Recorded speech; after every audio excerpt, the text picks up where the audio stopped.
देखिए इशू क्या होता है, कई बार ना एक डिपार्टमेंट रिपोर्ट बनाता है तो सोचता है कि हम रिपोर्ट रखेंगे, जो उसका जो हेड होता है ना वो पहले ही कहता है कि पहले ही मैं प्रेजेंट करता हूँ। वो राज्यसभा में वित्त राज्य मंत्री पहले ही रख चुके थे, वो रिपोर्ट उसका एक हिस्सा रख चुके थे टू बी फेयर। लेकिन तो उसमें से एक अंश जो है, पहले तो उसकी एक बेसिक हेडलाइन पे आते हैं। जो FY26 की रिपोर्ट है, हेडलाइन कहेगी कि ओवरऑल घाटा घटा है, 18% घटा है, 1,12,000 करोड़ से घटकर 91,685 करोड़ पर आया है ना।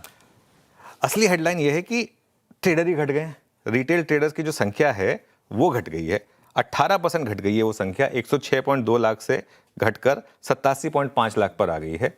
ठीक है, और एक चीज़ मैं आपको बता दूं, ये मैं 2 पॉइंट जंप कर रहा हूँ, चौथे पॉइंट पे आ जाएं, नहीं वायदा में घटे ट्रेडर्स उस पर आ जाएं। ठीक है, क्योंकि वो मैच कर रहे हैं ना दोनों चीज़ें कि जो ओवरऑल लॉस कम हुआ और उस नंबर के हिसाब से। ठीक है, तो हाँ ये वाला ठीक है।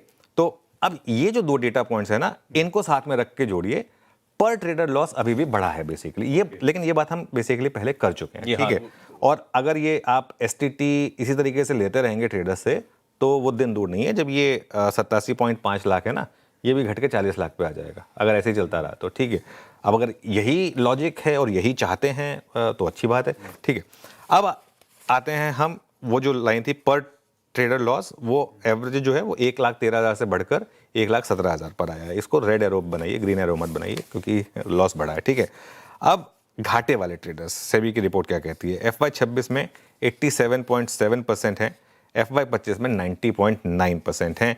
ये एक थोड़ा सा रिलेटिवली बेटर नंबर है ना, कि घाटे वाले ट्रेडर्स जो हैं वो थोड़े से कम हुए, 90.9 से घटकर 87.7 पर आए हैं।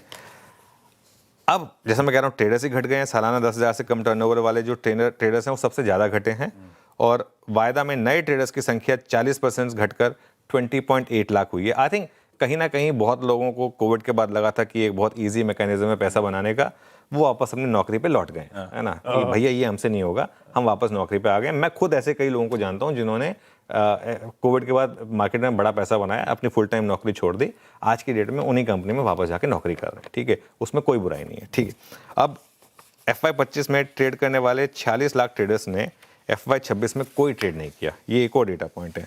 अब मैं आता हूँ इस स्टडी की एक और इंटरेस्टिंग चीज़ पर, वो है option buyer versus option seller. ठीक है, कौन पैसा बनाता है ना? कोई भी नहीं बनाता है। ठीक है, 97% रिटेल ट्रेडर इक्विटी वायदा में ऑप्शंस खरीदते हैं, सिर्फ 2% हैं जो ऑप्शन राइटर हैं, 1% जो बचा हुआ है वो दोनों करते हैं। ठीक है, अब इशू क्या है? ऑप्शन बायर, और यहां पर सबसे ज्यादा बेड़ा गर्क जो ट्रेडर्स का किया वो हीरो जीरो ने किया, और इसीलिए CNBC आवाज ने एक रिस्पॉन्सिबली एक व्यू लिया था कि हम हीरो जीरो नहीं करेंगे, और मैं खुश हूं कि हमारे ये कदम लेने के बाद बाकी लोगों ने भी उसको फॉलो किया।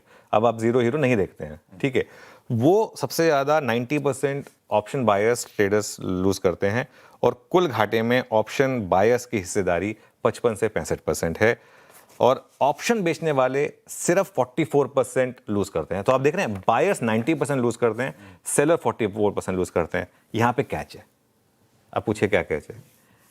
मैग्नीट्यूड नहीं, क्या है? हाँ वही, क्यों? क्योंकि ऑप्शन बायर का जो रिस्क होता है वो लिमिटेड होता है। आपने 5 रुपए का ऑप्शन खरीदा, वो 5 का जीरो हो जाएगा, और 90% या 99% टाइम वो 5 का जीरो होगा। आपको पता है कि वो 5 का जीरो होगा, फिर भी एक जीरो हीरो के चक्कर में मेरी लॉटरी लग जाएगी उस चक्कर में। और इशू क्या होता है, साल में एक बार वो लॉटरी लगती है, बट वो एक बार जो लॉटरी लगती है वो अगले 40 बार जब नहीं लगती वो पूरा पूरा वाइप आउट हो जाता है ना। तो ये सारा का सारा मामला होता है। अब दिक्कत क्या है, वो जो ऑप्शन राइटर बाकी 56% में है ना, उसमें उसका लॉस बड़ा होता है। तो ये दिक्कत होती है। ठीक है, अब आता हूं मैं एक और सबसे इंपॉर्टेंट मामले पर। F&O trading high margin business है, जिसका मार्जिन कम है वो लॉस करता है। ठीक है, 77% ट्रेडर्स का पीक मार्जिन 1 लाख से कम है, और 1 लाख से कम मार्जिन वाले 90% ट्रेडर्स जो है ना वो लॉस में। क्यों?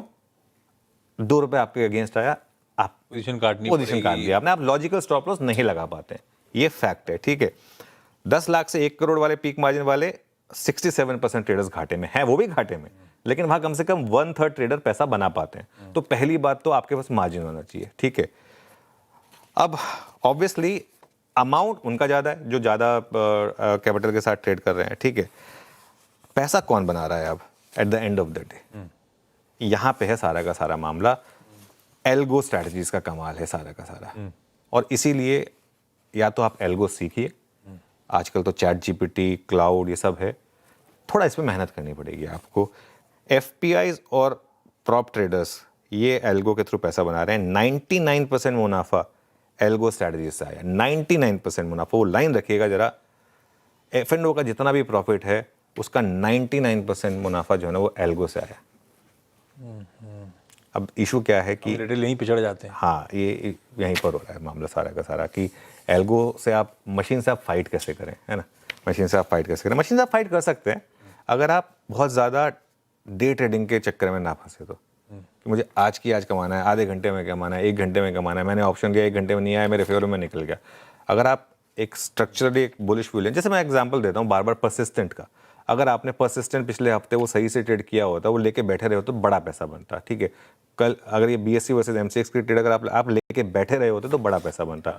लोग ये नहीं कर पाते, है ना, दिक्कत ये सारी की सारी। और एक आखिरी चीज़, एसटीटी ने बची खुची जो कमर है ना वो तोड़ दी है। एसटीटी देखिए आप, FY26 में 6,645 करोड़ बढ़ा है FY25 से मुकाबले, जो 35% बढ़ा है, और ऑलरेडी पहले 4 महीने का FY27 का हम डेटा दिखा चुके हैं, मैसिव इंक्रीज आई है वहाँ पर। ये ना पता है एक स्टेज आएगी जहाँ पे जो एसटीटी है ना, ये एक ऐसी स्टेज पर आ जाएगा जहाँ लोग कहेंगे हमें ट्रेडिंग करनी ही नहीं है, आप सारा प्रॉफिट आप पहले ले लो हमारा, हमको करनी नहीं है ट्रेडिंग, क्योंकि एसटीटी का ना कोई लॉजिक नहीं है। जब long term capital gains tax हटाया गया था तब एसटीटी उसके लिए में लाया गया था। आज की डेट में कोई लॉजिक नहीं है कि आपका एसटीटी भी एग्जिस्ट करता है, long term capital gains tax भी बढ़ा दिया गया है, short term capital gains tax भी बढ़ा दिया गया है। एसटीटी तो चाहे ट्रेडर लॉस मेकिंग हो प्रॉफिट मेकिंग हो, उसको अपफ्रंट देना है, उसकी तो कोई सुनवाई भी नहीं है, उसकी तो कोई भरपाई भी नहीं है, ठीक है। प्रॉफिट हो तब तो चलिए समझ में आता है एक टैक्स लग रहा है, लॉस में काहे का टैक्स, लेकिन वो लग रहा है। अब पहले क्या था, आप लोगों को लॉन्ग टर्म इन्वेस्टिंग के लिए अगर एनकरेज कर रहे थे तो उसके लिए में लॉन्ग टर्म कैपिटल गेन्स 0 किया था और एसटीटी बढ़ा दिया था। अब वो भी नहीं है, सब चीज़ें टैक्स टैक्स टैक्स हर जगह है, तो क्या करेंगे लोग। ये भाई साहब ब्यूटीफुल पूरा अपडेट कल देर रात आई, वो सेबी की FY26 की डिटेल्ड एनालिसिस का क्रक्स।